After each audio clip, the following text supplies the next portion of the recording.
The civilian population are often the true victims of war. Many people end up as refugees, forcefully having to leave their homelands.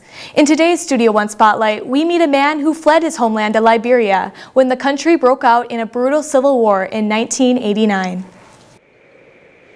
Education, a safe home to grow up in, and freedom. Some things in life we often take for granted.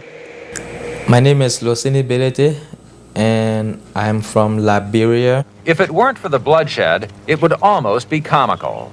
These are the people Taylor says will help restore democracy to Liberia. More than 20 years later, the pictures from the Liberian Civil War still tells a story of violence, brutality, and despair.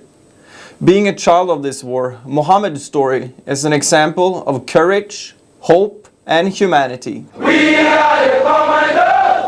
I believe there was a time period where a major news network or news magazine said that, Sierra Leone and Liberia in the mid-1990s were probably the most dangerous and frankly horrible places to live because of the extraordinary brutality of the civil war there. Right after the war broke out in Liberia, me and my family, we crossed the border to Guinea for rescue. While he was growing up in refugee camps, Losini's favorite activities were school and soccer. Everyday life carried little hope for resettlement. So few people make it out of the refugee camp to a third country. Many people will not make it. Statistics from the United Nations shows there are more than 15 million refugees worldwide in 2011. Only 0.5% of them are being relocated to a third country every year. Around the world, we'll see refugees forced to flee their homeland into areas that are, not ready to support the massive influx of people. So refugee camps being overcrowded. Sometimes there's violence in the area. In 2004, Losini and his family were resettled in Grand Forks, North Dakota. Losini, known as Mohamed to his friends, was determined to integrate into his new community. Since I came here, it's been actually something that I'm so interested in.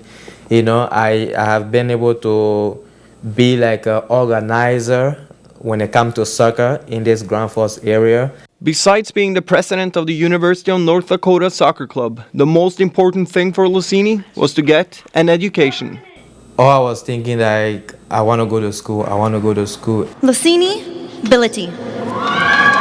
It was a very happy day for me, actually, graduating, wearing a gown. Losini's journey from war-torn Liberia to the quiet Midwest taught him about safety, education, and freedom. Some of the things in life we often take for granted. Amdam, reporting for Studio One. Losini is still taking classes at the University of North Dakota. He's now working on a graduate degree in law and public works. Losini says his ultimate dream is to go back to Liberia to do public works and help out others in need.